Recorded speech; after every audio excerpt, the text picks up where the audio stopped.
Welcome back to the Mastering Runeterra podcast with Jay and Bay, the #1 source for competitive Legends of Runeterra news and information. If you're looking for the best decks to play right now, be sure to check us out on Twitter at Master Runeterra or in our Discord. And if you want to take the next step in leveling up your game, check out our Runeterra team on Patreon, where we do weekly learning calls and one-on-one coaching. Now strap in and grab yourself some Poro snacks, because we are about to start Mastering Runeterra. Welcome back, everyone, to another episode of the Mastering Runeterra podcast with Jay and Bay. We've got a fantastic show for you today. Before we jump into everything, though, we got to thank all of our patrons over on Patreon supporting us. Thank you guys so much. We seriously could not have made it this far without you guys. So thank you. Your support means the world to us. And on that note, we've also just launched memberships on our website, which gives you a lot of the same benefits that signing up for Patreon does. But now you also get ad-free viewing on the website, access to our premium subscriber-only content, which is coming, like, articles from Majin Bay on what you should climb with, because the season's brand new. There's a bunch of new cards out that we're going to talk about soon. And also a weekly newsletter on what you should be playing to climb the ladder and playing at tournaments, our top picks and stuff going on in the Runeterra world. So if you want to help support us, maybe help feed a beagle or two, go over to masterruneterra.com, click on the old premium subscribe thing up at the top. And then you get also, for anyone that doesn't know, we do weekly learning calls, a 3-hour call every single week, where you can ask questions. We answer them. We record them. Even if you can't make the call, you can still see your questions get answered in the recording. And then if you're on the tournament team plan as well, you can submit a VOD of you playing a game every single week. We go through it and discuss, things that we thought you did well or did not do well or could use improvement on. Or if it's one of my videos, everyone just kind of begs on me for a while. Just really just kind of lights me up for a bit. Yeah. Anyways, so masterruneterra.com. Pause it. What are you doing? Yeah. Explain to me why you did this, and then as soon as you start talking, just cut you off. Well, you're wrong. It's like I'm there right now. Anyways, so let's get into things. We got 2 main points of topic today. We're going to talk about the top 32 happening tomorrow. It literally just dawned on me that it's actual tomorrow, and today is Friday. It's like not really plugging into my mind. It's kind of weird, even though we are coming up on 1 year of us doing this every Friday, and it's still somehow not clicking. Yeah, so imagine how I feel. Yeah. So let's dive into it without giving away too much about what you're playing or anything. Why don't you talk a little bit about how you feeling? How did maybe also, I guess we did. Why don't we talk a little bit about what happened last I forgot that we haven't. It feels like a long time ago. I'll go first. I did not practice at all, and I did not do particularly well. Though, like I kind of guessed, I was at the 550 LP, and so I was like, I think it was 40th, maybe, or 45th or something. And I was trying to get to 30, and I dropped some LP. I was dropped to 500-ish. It was just kind of like, whatever, I give up. I was doing the last day, but I was like, this format was so kind of variance heavy that I was like, I bet you it passes down a lot farther this time. And sure enough, it totally did. And had I just stayed at 550 LP, I think I would have made the 7-2 cutoff. Really? You would have made 7? Yeah. I'm not sure how the waitlist works, but some of the guys in the Patreon, is there a dog barking? I may or may not have forgot the dogs outside. I need to go grab them. Yeah, fill some time. Go ahead. All right. So, contrary, actually, or maybe I think Jason was talking mostly about seasonals meta, but this latter season was actually probably the easiest season for me to climb. For me to keep climbing. It didn't feel like I had to spike it 1 week and then sit on it, because Ariken and Go Hard just gave you so much flexibility in play, and I felt so strong in the mirror that I did make it for the 7-2 breaks at about 640, 650 LP, something like that. Yeah, you made it. No one's surprised. Anyway, back to me. Well, I made it to 7-2 split on ladder. We haven't gotten to my seasonals run yet. Back to you. Back to the important story. So,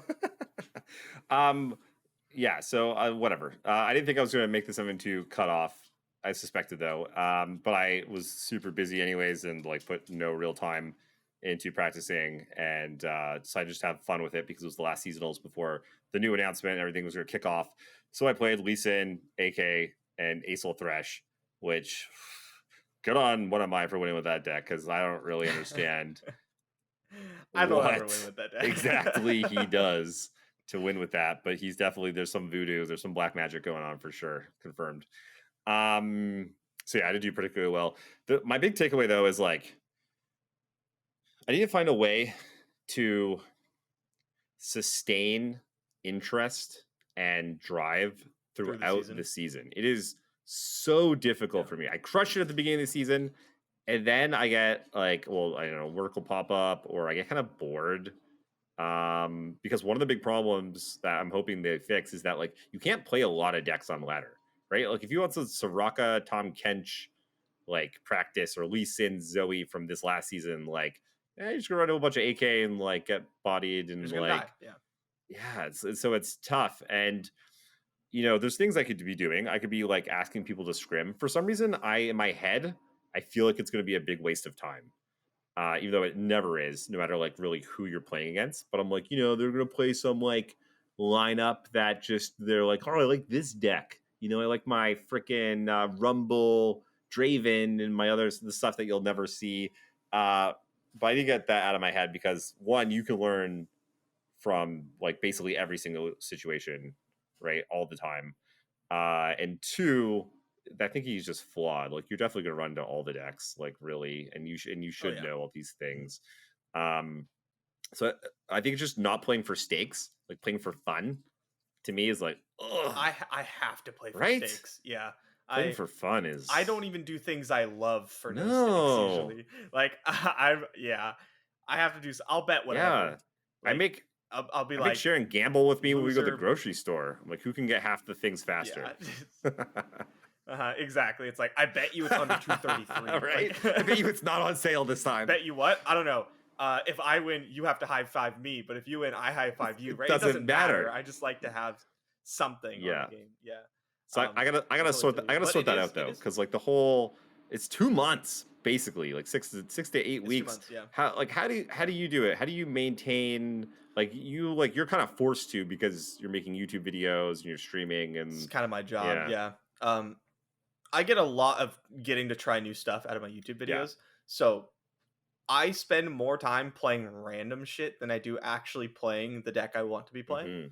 So when I go back and play the deck I want to climb with, it feels comfortable. Good. It's like, I've just been doing it. It's like, it's my like forever. After work beer, right? It's like, okay, I get to relax and enjoy this now, right?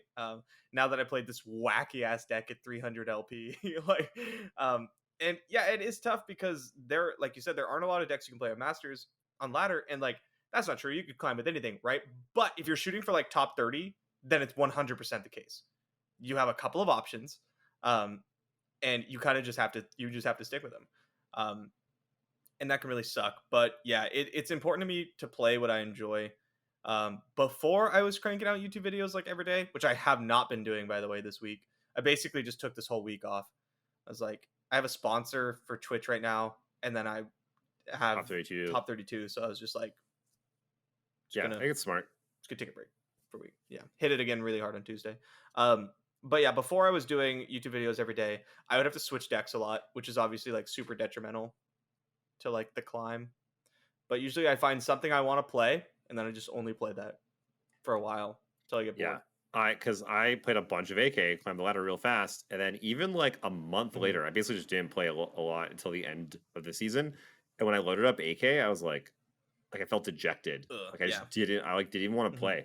I'm like, even if I won, I was like, I don't want to be here doing this. This feels like the worst kind of work I've ever. done that, yeah. It's like you boot it up and you win a game, and you're like, ugh. It's like I went to an office to go do some menial work, and then I paid them. That's how it feels. It's like this is just the worst And then I of all worlds. This feels terrible. Yeah, so I gotta figure out a way to sort that out. I really enjoy Ari Ken Go Hard though. Like I love this Yeah. deck. This is one of my favorite decks of all time that the game's ever put out.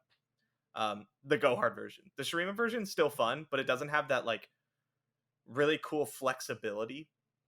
Yeah. You know what I mean?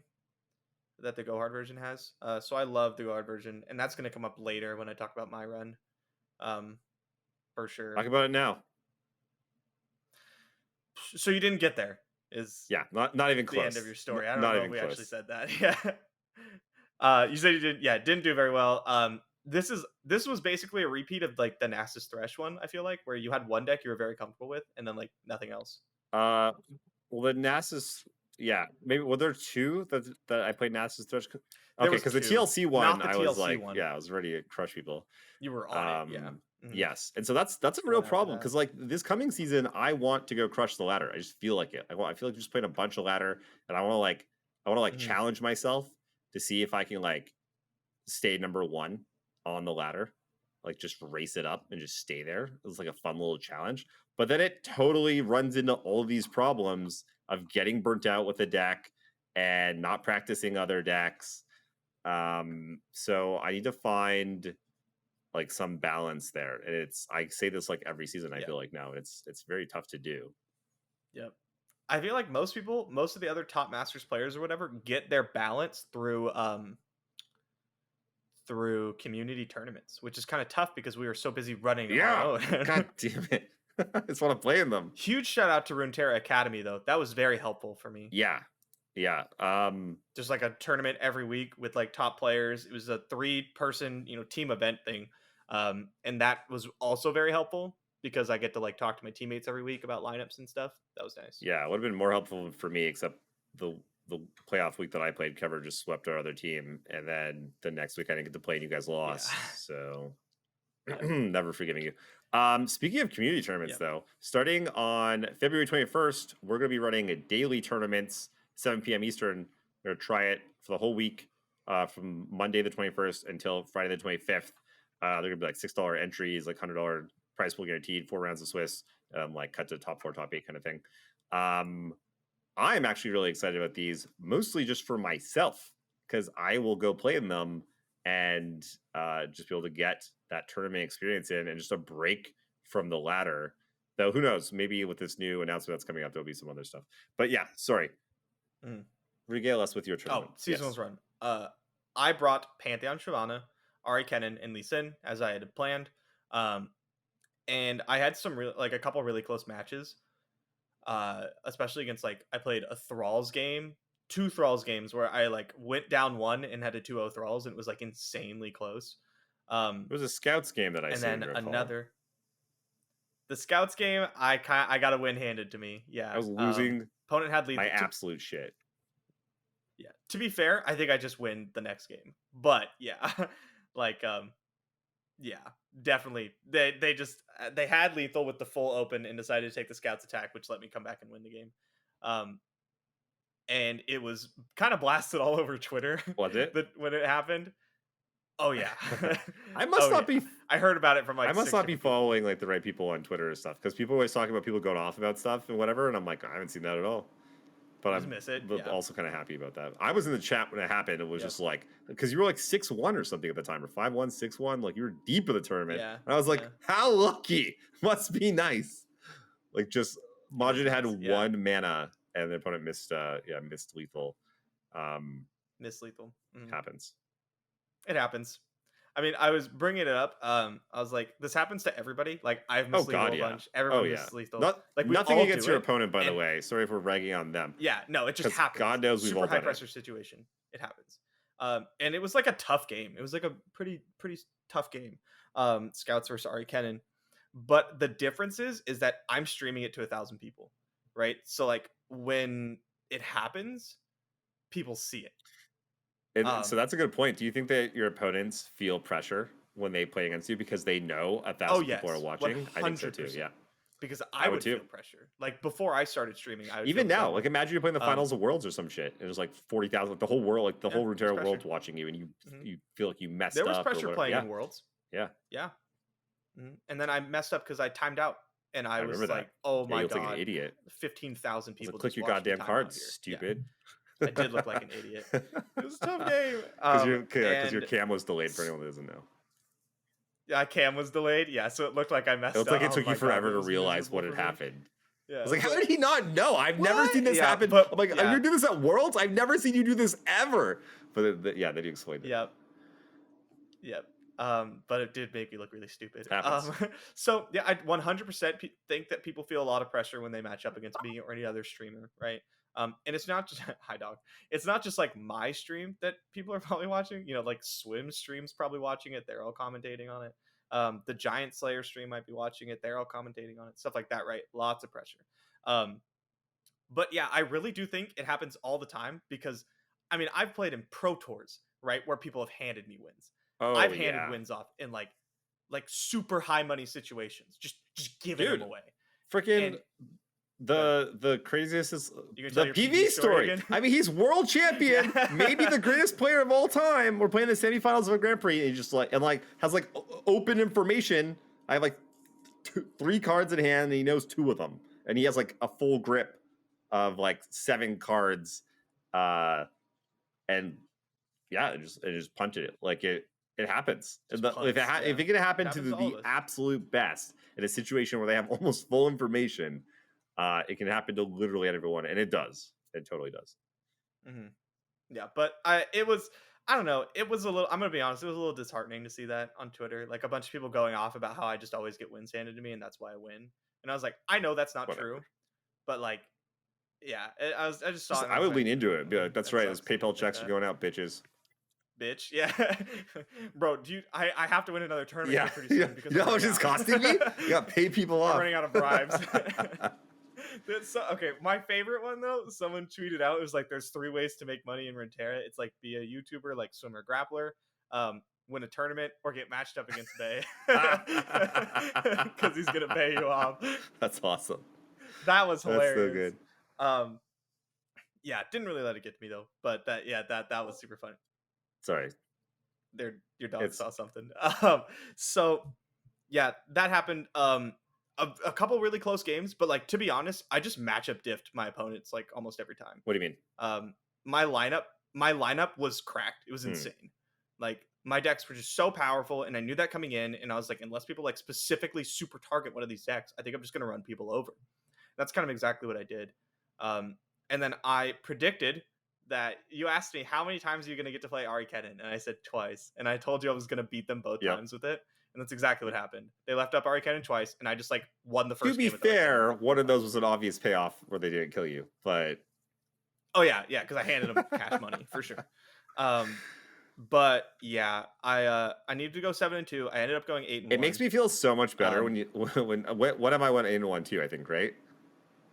I think so. Yeah. I'm so salty when everyone just like limps in at 7-2. Like, hey, I went. Oh yeah, like that. Like the one guy this season that went 2-2, and then had 4 buys and a disconnect to make top. I'm just like, I'm sitting there like most times 7-1, can't fucking make a top 32. Everyone's like, I went 2-2, a 50% win percentage, or even like worse. Some people. Kidding me? Yeah.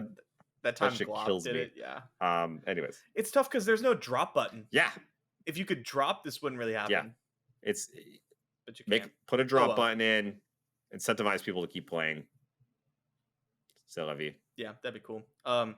Anyway, lineup was insane. I knew it was the best open rounds lineup coming in.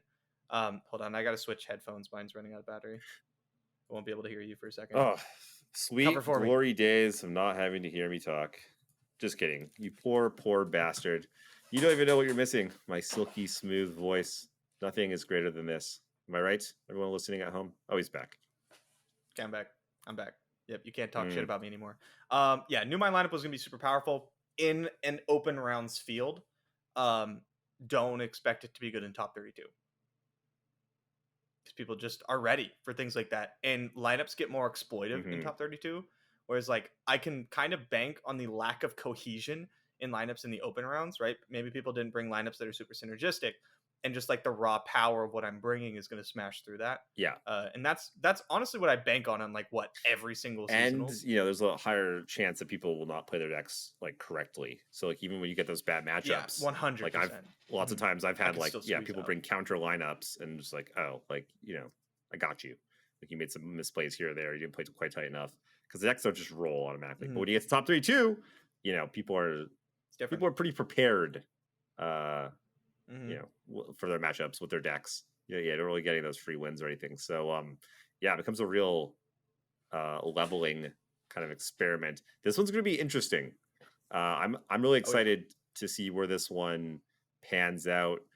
I almost wish we could run this top 32 like I don't know, it's like a double elimination because I feel like single elim is still like variance heavy. It's there's so tough. And the field right now is kind of very balanced, and there's just so many decks you could be playing, so many lineups you could bring. So it's gonna be exciting. I'm really excited. This is like for some reason I'm like really more excited for this top 32 than a lot of other ones. I don't know why. I wasn't really excited about the last one. I wasn't really either. Not that I put in it, but really I don't care to watch it. I was like, I was into it. Yeah. But I mean, I said at the beginning of the season I was going to win the seasonals. Did you? That's right. You were like next season. You're like next season. Yeah, because it was before top 32. I told you I'm not going to win this one, but I'm going to win the next one. And I have definitely put in the work. The top 32 is awkward for me. I matched up against Floppy Mudkip, who has a lineup I did not want to see. Arcane and Go Hard, TF Nami, and Scouts, which is like a take advantage of Ionia lineup, and I love Ionia. I don't know if any of you guys know I did not. That's news to me. Yeah, I know. The Lee Sin guy, Lee Sin Arcane guy enjoys Ionia. But yeah, it's a lineup I didn't really want to see, and I absolutely hate that we can see our round one lineups, our round one matchups, because I just want to bring what I think is best for top 32 and randomize it, roll some dice, and run it. But now we sit here and we have to like try to metagame each other, right? Be like, okay, well they're gonna bring this, so I'm gonna bring this because it counters this. But what if they switch to this? And it's miserable, and I hate it. I really hope they change it. Yeah, it doesn't need to exist, and I really hope that's something they fix. But yeah, so that is probably what Floppy's gonna bring, something very similar to that. And I'm hoping to get through the first round. But the problem is like you don't want to bring a deck, and I will not bring a lineup that beats my round one opponent, like just smashes my round one opponent that I think is going to be weak into the field. I'm not here to take top 16, right, and collect my $150. I'm here to win. I mean that's the right play by not only like by a bunch of metrics, right? Like just ROI straight up. Like if you get that one first, compared to like how many top 16s is that? $150 into 10 grand. That's quite. You bake that like, one. You've got a lot of top 16s. My first is worth like 3-4 times as much as my 5 other top 32s. Yeah. It's like ridiculous. Yeah. So it makes sense to go for the top. Yeah, I'm showing up to win. And it's gonna be really interesting. I'm feeling pretty good. I think I have a very, very powerful lineup. I think I'm in a good spot. I feel confident about my play skill, which is important because sometimes you're going into a tournament and you're just not feeling it. You're just like, and it's usually like you usually know. You're just like, I'm just not prepared for this. But then sometimes keep going. Go ahead. And sometimes you walk into the room of 150 people and know you're about 1,000 people, and you just do. And you're just like, I'm just gonna win. So this is really interesting. I've felt this before. I've won tournaments before. Like when I won my first Grand Prix, which was 1,000 people, I was just kind of like, what if I just won?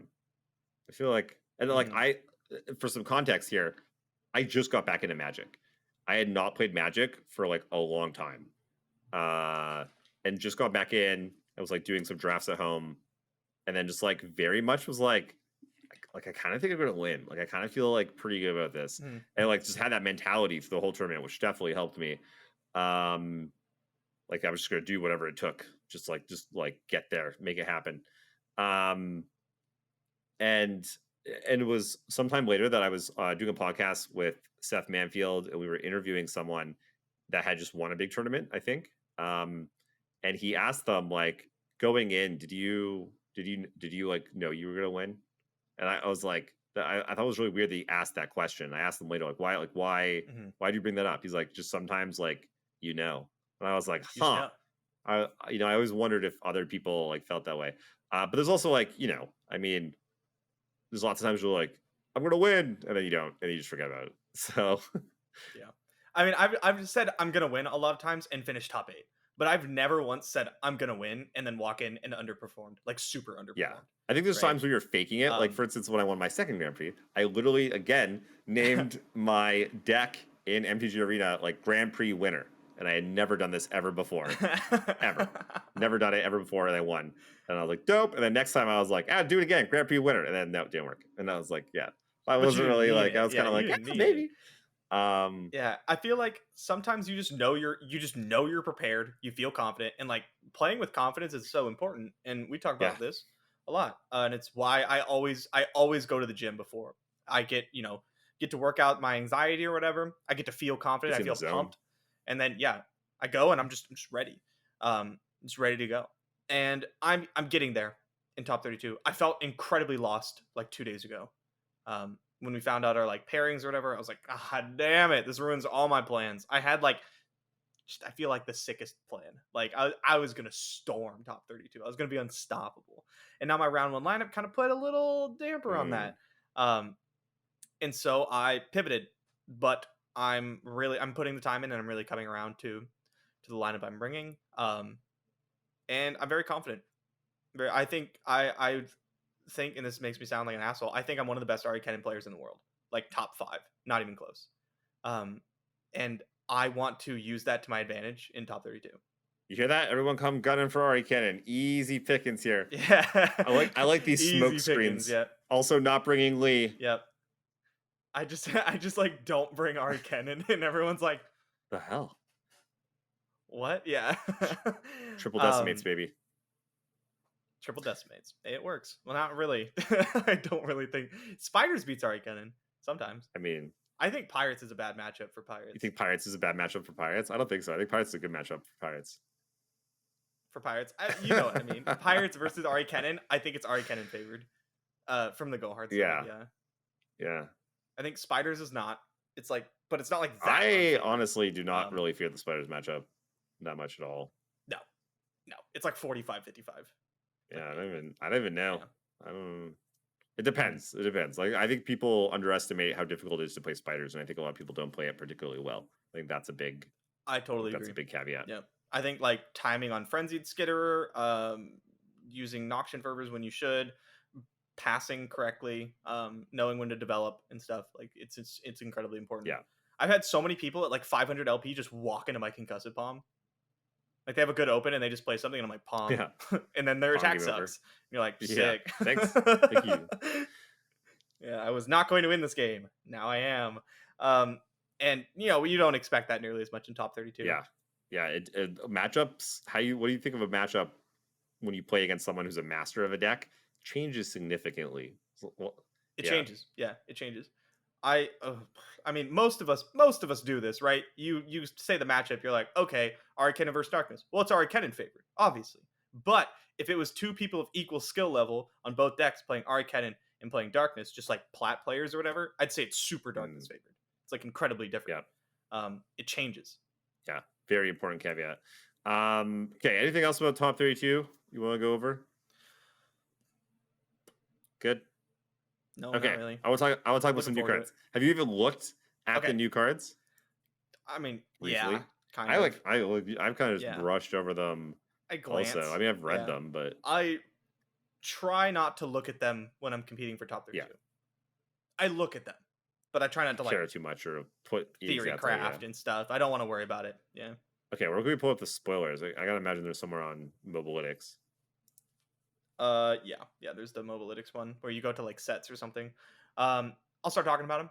Yumi and her followers were the first thing spoiled to absolute shitstorm on Twitter and Reddit about how it's the end of the world. I do not think they're very good, gonna be honest. They are a lot better. Okay, I found it. New cards. They are a lot because they add stats and you didn't know that. Yeah, I thought I just gave the keyword. Here's the link, by the way, if you want that. Followers. Oh, thank you. The Yuumi followers, in my opinion, are way better than Yuumi. I do not think Yumi's Interesting. very I good. mean, the Yuumi followers, I agree, are very good. I think Yuumi is good. So let's see. Let's What do you play Yuumi on? Fizz. You're not gonna play her in Fizz. You could do Fizz. Yeah, Fizz Yuumi would be Filthy. pretty sick. Yeah, it would allow you to play a different region than Bilgewater as well if you wanted to do that. Because otherwise you'd just be a Nami, right? Nami Fizz. And yeah, that's pretty spooky for sure. But like you're definitely not playing her in Pantheon. That's so bad. Yeah, I don't know why people are on that.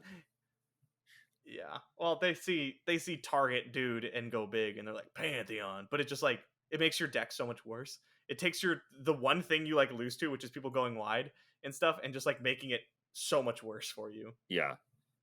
Because you just instead of 2 units, you have one big unit, which you already have the biggest units on the planet if you're playing Pantheon.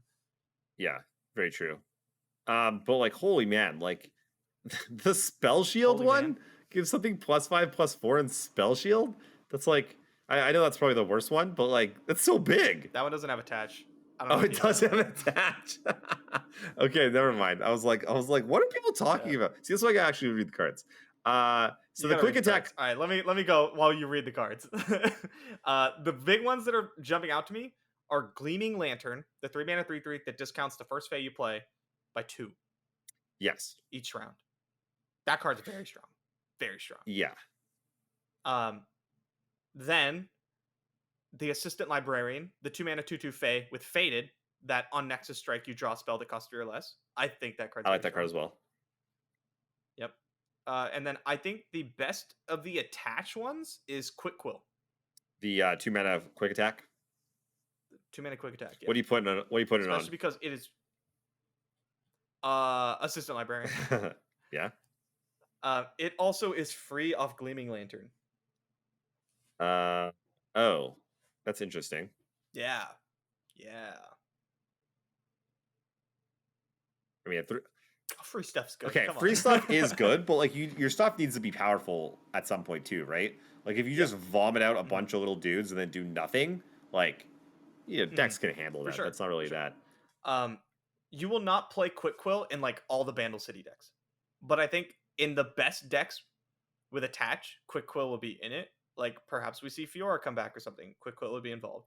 I'm not super sold on that, but Oh, yeah, I always that's an forget it gives. example. I'm forgetting it gives +1/+1. I was like, that's okay on Fiora. But I was like, oh, Yeah, 4/3. it just gives quick attack. It's so bad. Yeah, 4/3 quick attack is That's pretty that's big, not bad. dude. I've seen some theory crafting with Papercraft Dragon Overwhelm, which is just disgusting. Yeah, on what's the big spell shield right? one? Well, Rune Ruin Runner. Runner. You could slap it on Ruin Runner, or you could do like Freljord with the 7/6 cat. It's just a Wildcat. 9/8 double striker with Overwhelm now. That's fair. Fine. I mean, whatever. You can target that. That's okay. Yeah, for sure. But maybe not if you're playing Friendship. The 4-mana burst, give barrier or Okay, spell. so you just have like 9 mana chilling around. I guess you would at that point. Yeah. Yes, I would.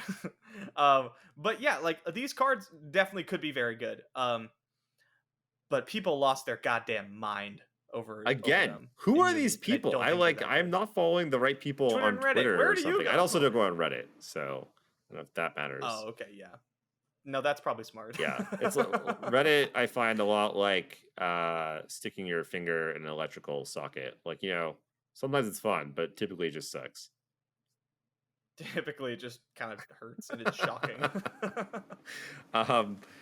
But yeah, so I mean, I get it though. I can understand like why people would be like, this is insane, because you think about Yeah, of course. adding it together and just doing some big blowout thing, which people don't like, and they're Yeah. not good enough to Also, battle back against it. what people don't like is that if you hush the unit, let's say I slap Papercraft Dragon on a 3/3 mini T. If you hush my mini T, it stays a 5/5 double striker. Yeah, that one's interesting. Also, if you mini morph my mini T, We're kind of it's used to fine. that. Like But, we're sort of used to that in Magic, because like an equipment Yeah. would like continue Yep. to do the same thing. Yeah, so that to us is like not really a big deal, but yeah, I get it. It's just the cards have to be very tempo, like they're almost tempo negative. They're not almost tempo negative. They're very tempo negative unless you're getting like a super payoff from it, right? Like a double striking overwhelm overcomes that tempo negative of like basically not putting on a unit. Yeah, like Rainbow Fish is like a 4-mana 2/1 elusive by itself is terrible, right? So you're It's always horrible, putting it on something, and if they just can. like kill it, you just like spent 2 turns doing nothing. Like you're so far Mhm. behind on tempo. Yeah, I mean, here's a line that's not out there at all. You play Gleaming Lantern on turn 3, and then you play Assistant Librarian for free, Mhm. right? You go to your next turn and you slap any of the Fae. Quick Quill's free. Rainbow Fish costs 2. Papercraft Dragon costs 3.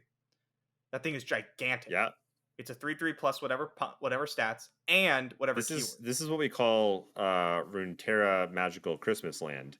That is not. No, that's not. That's 3 cards. You have 3 ofs. That's not even a ridiculous combo. That's You could because have here's 9 what of the happens. attached Here's what happens units. most of the time. You Okay. don't have your 3 drop on turn 3, so you're just like, I got a quick quill and a papercraft dragon and a rainbow fish and like another quick quill Also, Assistant and an Librarian. assistant Which librarian. is just a good card to play. And so like they deal with your It's just assistant very good. librarian and they just have like a bunch of these crap It's hard to deal with. It has faded. It's a 2/2 with Okay, faded. I'm gonna block and bounce my thing, or I'm gonna like, well, you know what? I'll just take some hits from it, let you draw your crappy cards that cost 3 or less, and just like, I will. and draw I'll my just like crappy race cards that draw you 3 or and that cost bounce 3 your or less. thing, and like the rest of your cards suck though, right? Because you're gonna make that one first unit that's gonna be awesome, and then you're gonna have a bunch of rainbow fish and papercraft dragons and quick quills stuck in your hand, just being like, oh, 5 mana 2/2 quick attack. And then like next turn, I'll give it elusive and +2/+1 and try and get you. And like, guess what? Your opponent knows exactly what your deck is doing. Like the format's not just gonna let you like run away with these things. So like, I'm definitely not playing all of the. okay, I would play all right. maybe. Well, you said put any of them on it, so I was like, yeah, like you're playing any of them, yeah, right? And it's not very unlikely. And then there are other cards that could make the like Hungry Owlcats like actually quite good. yeah. What's the one that pumps them? In Bandle Commandos, it's Grandfather Fae, 2 mana, Ionia or Bandle 1/2. When I'm summoned, create a Hungry Owlcat in hand. When you summon another Fae, grant it +1/+0. And then there's also Fae Aid, the 3 mana burst, create a Hungry Owlcat in hand, then grant Fae allies in hand +1/+1. That doesn't suck. It's not the worst thing ever. I also like Fae Sprout, the 1 mana manifest a Fae and grant it +1/+1. Yeah, it's a sick card. That is a great Burblefish hit. Oh, that's not bad. I didn't know Burblefish was a Fae. No, you play Burblefish and you get a 1. Oh, you get it up. Oh, okay. Sorry, I was like, oh, you go search up a Burblefish. I'm like, yeah, that's kind of cool, I guess. Yeah, I mean that's pretty sick, I guess. But like, you can just get something else too. Yeah, a lot of cool cards. A lot of cool cards. And my camera's out of focus. I like the other ones too, like Yordle Portal, the 3 those. mana, play, discard 1, manifest a Yordle that costs 3 or less, and summon it. Like, there's lots of ways to abuse that. Spirit Portal, 4 mana, focus to play, discard 1, grant all allies +1/+1. Like, to me, those seem much more powerful than, I don't know, like Rainbow Fish for sure. Well, Spirit Portal isn't everywhere. It's just the ones on board. Spirit, yeah. No, I know. Yeah, that's not very good. What? You go like, it's like Vision, like in discard aggro, except like, yeah, Vision's only good because you're not paying 4 mana. But you discard like a Chompers or something. How about you discard a Vision and just give your whole team like +2/+1? Oh my god. Yeah, and 4 mana. I don't know, just play a unit. Yeah, there's some good stuff you could discard. There's some good stuff you could discard and make that like ridiculous. Granting all allies +1/+1 is like nothing. It's a powerful. No, effect. it's not nothing. But I'm not paying 4 mana for not nothing. I'm paying 4 mana for. Yeah, you gotta make use of that discard one though, right? Like that's gotta be. It's gotta be. Yeah, you gotta be doing some busted stuff for that to be pretty. Heroic Refrain, I think, is insane. 3 mana burst, give 2 allies +2/+1. Give 2 allies +2/+1. That's not bad. Could be. Transposition, the one that recalls an ally and puts something back into play. That card is just fun. asking to be busted. That looks like it's gonna be a good time. Just play Ledros, bounce him, and play Ledros again. It's that easy. No big deal. Okay, don't do that. That seems horrible. But yeah, Transmission's a really cool card. Those are basically the ones that like caught my eye. Yeah, you want to move on to the Galio stuff? Yeah, let's do it. Yeah, with Formidable. Yeah, Galio stuff's interesting. I'm a fan. It is in fact interesting. So Formidable is when you strike, it deals damage using its health, not its power, right? So the 1 mana O2 Petricide Hound with Formidable attacks and it deals 2 damage. But if you go hard, the Petricide Hound, and it has 1 health left, then it only hits for 1. So we've seen these effects in Magic. We've seen these effects in every single card game, right? Doran and stuff in Magic. But I find it very interesting in this one because damage sticks. Yeah, which makes it worse. It makes it worse, but it means you can push the cards more. Okay. Which I think we're seeing. There's a 2 mana 0/3 Formidable Challenger. That's nuts. It's basically a 2 mana 3/3, right? 2 mana 3/3 Challenger. But it gets weaker unless you continue to support it, right? You continue to buff it. There are many ways to do. There are a couple ways. Like Shield of Durand is kind of bonkers with these Formidable units. 3 mana burst, grant an ally, grant +0/+3. At the next round start, grant it +0. So it's basically granting it +3/+3 and then granting it +2/+2. Yeah, it's insane. Yeah, you slap it on a Formidable unit, it's going to do 1,000,000 damage. I think Winds of War is pretty hot. Heal an ally to full, then that ally and an enemy strike each other. Yeah, it's not bad. It seems strong. 3 mana strike spells are tough. Yeah, it is slow, which is also not super exciting. Fast speed. It's slow. But yeah, with these Formidable units, you might want something like that. And I know people were tossing the idea around of like a Soraka Formidable deck, which sounds like an idea. It's an idea. It is certainly an idea. But that's where you would want like Winds of War. The big ones that are standing out to me, Petricide Broadwing, nuts. Crazy card. It's basically Boxtopus. That's the Challenger bird, 0/3. Yeah, that's good. If anybody finds a deck to take advantage of Formidable, it is probably going to include Durand Architect. 3 mana 1/4 support. Give my supported ally +0/+2 and Formidable this round.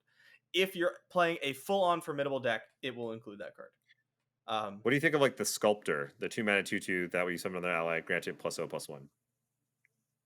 I'm not a huge fan of that card. I mean, very good if you're playing like basically all Formidable units, but you'd have to lean really hard into it. Yeah, you'd have to be all Formidable because then it gives your whole team +1/+1, which is according to Yordle Captain or the other one or whatever, pretty nutty. Yep, doesn't suck. Quite good. The other ones that are popping up, Mountain Drake, which is cool that we're getting the dragons from League, all the elemental. Oh, that's what it is. Nice. Yeah. Fury and Formidable, 0/6 for 5, but Fury grants it 0/+2 instead of +1/+1, which is basically so it's a 5 mana 6/6 that when it kills something gets +2/+2. Yes, doesn't suck. It does not suck. Now, if Formidable starts to be a real deck and Noxus comes back in, like Noxus PNZ or something, these cards go way Calling down. Strikes and stuff. You get Calling Struck. Yeah, these cards lose a lot of play.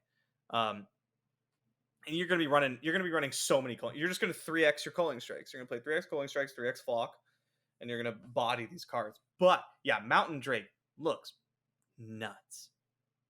Yeah, I mean, I don't know. 5 mana. It does go down. It does continue to go down. Hey? Yeah. No, it's a lot, and it has no overwhelm. Yeah, it has no overwhelm. But sometimes your opponent's going to play this, and you're going to go, God damn it! Am I going to play this over like Screeching Dragon? I don't even really play. That's what I was going to say. Right, I was like, Screeching Dragon has kind of gotten power crept a bit. Yeah, that 5-drop slot is really contentious if you even run them. So is this going to like revolutionize the game? No. Like, are some people going to play it? And I'm going to go, damn, that's a big ass dragon. Yes. I'll be one of them. Yep. We could see this with a Dragon's Clutch type deck. And also, you know what is like really good if it has Formidable is Wounded White Flame. Yep. The card's gigantic. The other one, before we get into actual Galio, the other like really big one is Gorlith, the Unscalable. Oh yeah. 9 mana 0/10. Tough, which is the best keyword to have if you're formidable, by the way. And formidable. When I'm summoned, swap my health and your Nexus health. I can't be blocked by enemies with less health than me. I love these cards. I feel like there's always a card like this. Like there's a card like this in Hearthstone, where it's basically like you just let yourself get low and then you cast this card and you come all the way back. I love these cards because it lets me play these control decks. They're always bad that though. I really like. And You shut your Magic, mouth. they've always. This card seems terrible. In I'm gonna Magic, yeah. kill you before you get to In turn Magic, 9. they've always been bad. Oh yeah, 9 mana cards have. And then you're gonna be like, oh, I went from 3 to 10, and then also I summoned a 3/3 tough. Like, you know? Yeah, I mean it's a 0 to yeah, but let's say okay, let's just say you're playing Demacia, like, so let's just say you're at 12 or whatever, right? That's pretty standard. That's pretty reasonable. Turn 9, you're at 12. That's pretty medium. You play it. It is now a 12/12 unblocked. Yeah, that I like. I rather than trying to go pretty low and like gain health with it, I'd rather just be like, I'm on 20, Oh, like yeah. hada, just like I'm gonna whoop one your hit, goddamn ass. just one hit you with it. Suck Yeah. it. Yeah, and that's the normal scenario, right? That's what will happen most of the time. I think most of the time you'll just die before you cast it. It's turn 9, man. Yeah, probably. Turn 9. Yeah, when you're casting it, when you put 1. Like I don't even have Are you time. really I don't gonna even play have this a card? I don't time know, to probably not. play.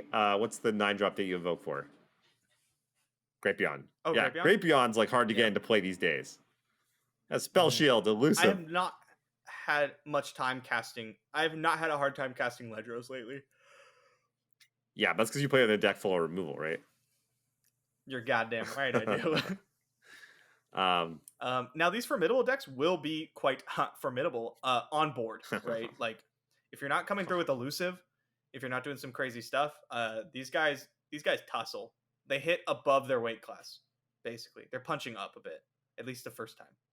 Yeah, it's gonna be interesting. I like it. I like that it's a mechanic. I really like this set and that they're like trying these new things because I feel like that's something that's kind of lacking in the last couple of sets. So I'm super excited for it. I think Ari pushes the boundaries quite a bit, and I really like that.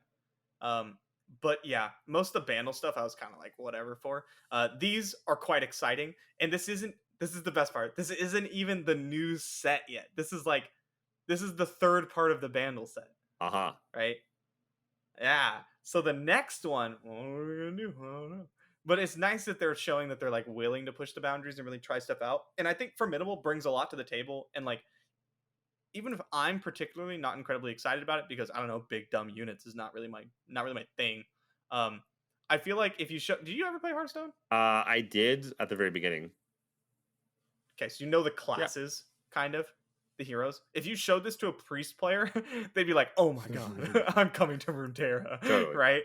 And that's cool. It's just fun stuff. But let's get into the big boy himself, Galio. Galio. 7 mana, 0/8. He does have Spell Shield on his level 1. I did not notice that on my first read through. And Formidable. When I'm summoned, grant other allies +0/+3. That is not a horrible on summon effect. No. For what's basically an 8. Yes. So all of your holy shit, he's huge. yeah, all of your guys. He's an 8/8 spell shield, and he just granted all of your guys with Formidable +3/+3. Like that's kind of absurd. Now he's scaling down 8/8, so obviously not as good, right? But if you're playing Formidable, you're probably playing ways to buff up their health again, some way, shape, or form. Yeah. When I'm summoning, grant other allies +0/+3. Very good. That's a solid summon when you're not playing Formidable units. Yep. And it's insane when you're playing Formidable units. His level up is round end. Your allies have 25 plus total health. Pretty easy to hit. If you're granting a couple things, like if you have 3 allies and you play Galio, that's +9. Yeah, I mean he counts as 8 himself, so you only need 17 other. Yeah. It's pretty easy. It's like Asol, but a lot easier. It's like Asol if he 4 Demacia in your team when you played him. So yeah, he's probably gonna flip a lot. And then his flip is he's a 0/9 now, same keywords. Each round, the first time an ally takes damage, rally. So you just like blow through them. Yes, because they have to block. He's a house. Yeah. That's a big boy. He's not bad. Not bad card. He does not suck. Not suck. And we've talked about it. Spell Shield's a bonkers keyword. Might be the actual best keyword in the game behind Elusive, probably. Maybe Lifesteal. Lifesteal's really good. There you go. Elusive, Lifesteal, Spell Shield. Yeah, long story short, it's very good. And having it on a gigantic unit that's going to kill you, that's where you want to be at. We've seen that many times, right? Sivir, Rune Runner, Acel, lots of big, powerful things that Spell Shield are just really hard to get rid of, and they will end the game really quickly. And I think Galio kind of makes this deck. Like, if there was no Galio, it's like, it's not really a deck. But Galio's damn good. It'll be interesting to see what gets paired with him and like the rest of the cards. Outside of the big 9-mana guy, you have no reach, right? You kind of run into the Leona problem. Well, that's the Demacia problem in general, right? Yeah, it kind of is. Where Dragon's Clutch kind of helps that out, or Zenith Blade or something. But yeah, you're definitely running into that problem. But Galio granting Rally like every turn basically is pretty just go off. Like, who cares if I don't have Overwhelm? If you just have to block everything twice a turn, right? Well, doesn't it just keep rallying? Oh, the first time. The first time. Oh, I thought it just kept going. That would be so I thought it was disgusting. when I think it's like you just like it's an avalanche of rocks over top of them. Okay, the first just go hard time. Your own Galio and then kill the first them. time an ally takes. So what happens if an ally took damage and then he levels? He has to see it, right? He probably rallies. We've seen that with like Sejuani, and stuff, right? Same thing with like a Mayor, right? If you play a multicolored unit and then you play Mayor, the next multicolored unit is discounted, even though it says the first one. It's not like Magic. The game doesn't remember things. Yeah, still good though. Yeah, I'm excited about these cards. This isn't like super my thing, right? Big dumb units is not my shtick. But I'm excited about this stuff. I, on the other hand, love to bash with some big fatties once in a while. So yeah, I am swing big. You like to BBG it up. I absolutely love it. I'm excited that exists for other people to play, and I'm excited it exists for me to play. I'm down for it, even if it's not the best thing ever. It's just like kind of fun and silly, just bashing with big dudes sometimes. So I'm super happy about it. Very glad Demacia gets another way to play the game that's not small creatures in rally or big creatures in rally. Well, isn't this basically, right? Do we just say Galio is basically a big creature that rallies? Galio is a big creature that rallies, but it's not just a rally deck, right? It's not like Sivir or something? Like Shen Jarvan or Scouts, right? Or just the Sharp Sight rally region. This would be really, really interesting. I hope it like spices up Demacia quite a bit. All right, moving on. We got the new cards this morning. These look like Udyr cards. Probably. Who's Udyr? The supporting. Udyr is this shaman dude who runs around and slaps people and has like different forms for different animals, and he transforms a lot. Yeah. Interesting. Okay. That's Udyr. Yeah, his League of Legends character came out like when the game came out, and so he's very boring. But he is currently getting a rework, so hopefully the Runeterra version is a little more exciting. These cards have some serious upside. I don't know if you read these cards. I have. I didn't totally understand them though, so let's go through them. Okay, let's go through them. Let's start with Merc Wolf Shaman, 4 mana regen 3/3. Bad stat line for a 4 mana card, right? Pretty bad. But on round end, if you damage the enemy Nexus this round, transform me into Merc Wolf Ranger, which is a 4 mana 5/5 regen. Rager. That's a good stat line. Rager, not Ranger. Yeah, he's raging. When I transform, draw a unit. 4 mana 5/5 regen. When I transform, draw a unit. Yeah, so it's just a unit from your deck. Yes. Yeah. Yeah, that doesn't suck. No, it does not. And we found with our recent plunder epidemic, I guess, that was recently solved. It's very easy to damage your opponents. Yep. When you want. When you build your deck around damaging your opponent. I might be alone, but I miss plunder. I do not miss plunder. The only thing I miss about Plunder is the free wins I got when I was playing Lee Sin. And then I could crush it with Deep. That was really nice. Yeah, I don't really miss Plunder. Yeah, so these cards are like very understated, right?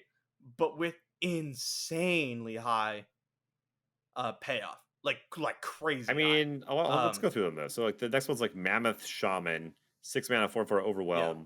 Does the same thing. If you damage the enemy Nexus this round, transform me into Mammoth Rager at round end. That one I don't like at all. 6 mana, 4/4 that turns into a 4 mana 5/5 draw unit. It's like meh. Wait, what? Did you just say 6 mana 4/4 that transforms into a 4 mana 5/5 draw unit? You're going backwards.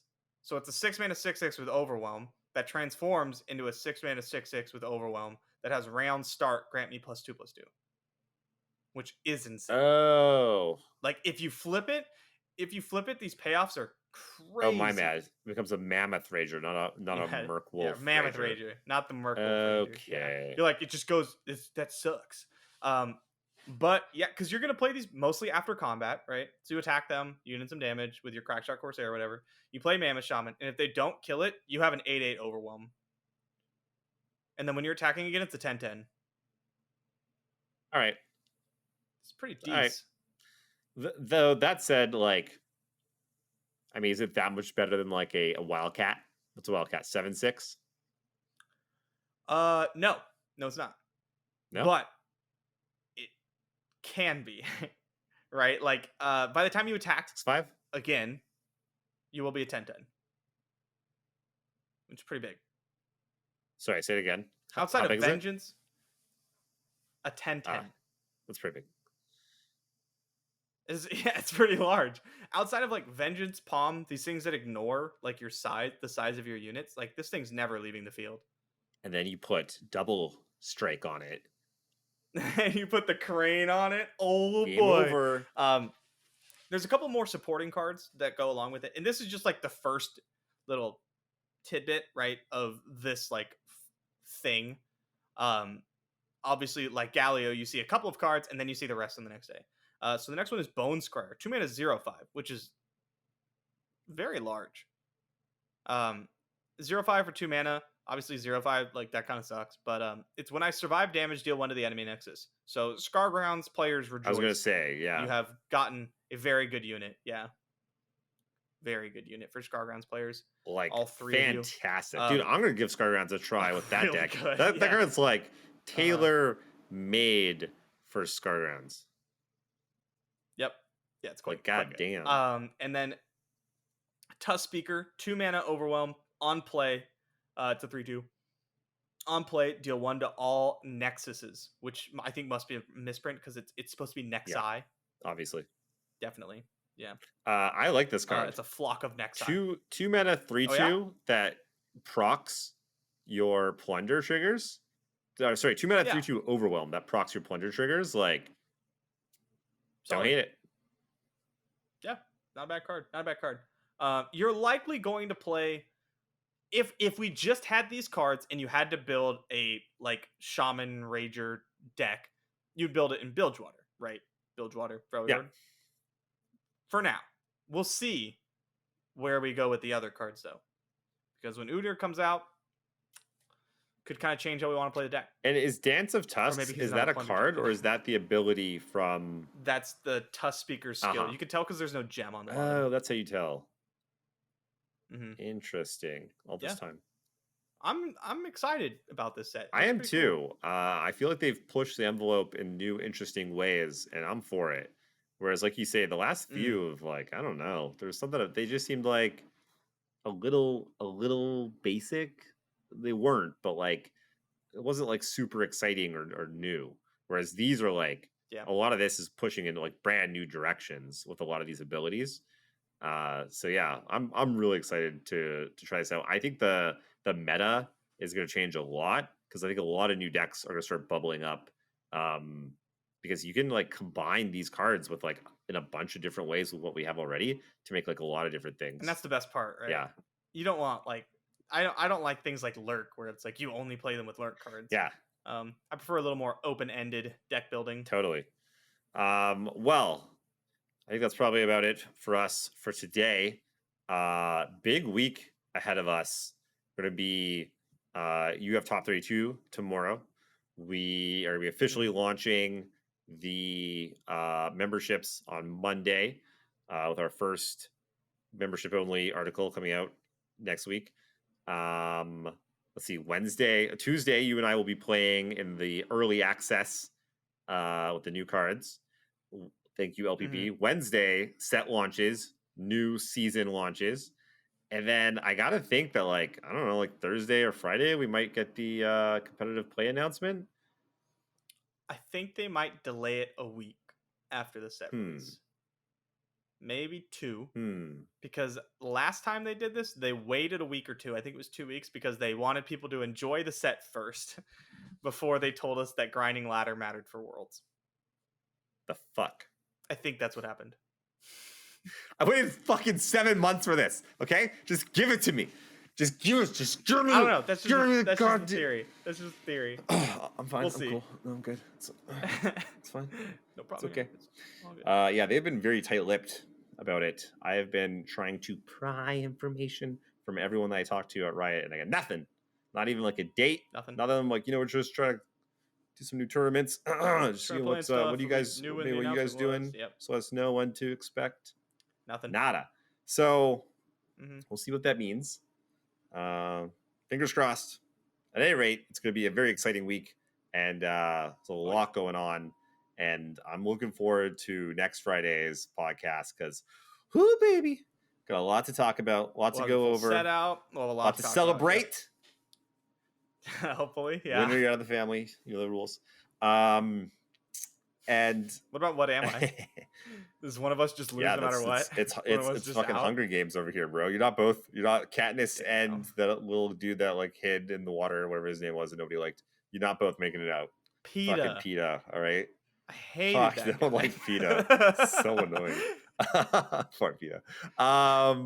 And also we're leading up to also Wednesday I'll be doing my crazy ass no sleep till you're gonna do it again? Masters. No sleep till Masters. Which I would have made. I felt like I would have made it last time had I not started queuing into the exact same person like 10 times in a row. That was not cool. So I'm ready this time. I'm gonna start doing the old. I was thinking about doing a delay on my stream, but I'm just gonna hide my client for a while and wait until I hit like jump back in and see if that does anything. Okay. Just alt tab out. So just just in OBS, I'll just like, I can't see it anymore. And I'll change scene. Change scene. Yeah, I'll just chill. Wait, like I'm pushing it now. Just go like back to just like a chatting scene, and then exactly. That's my plan. That's all a right. good idea. Okay, that's it for us. We'll see you guys again next week. Thank you so much for listening. Peace.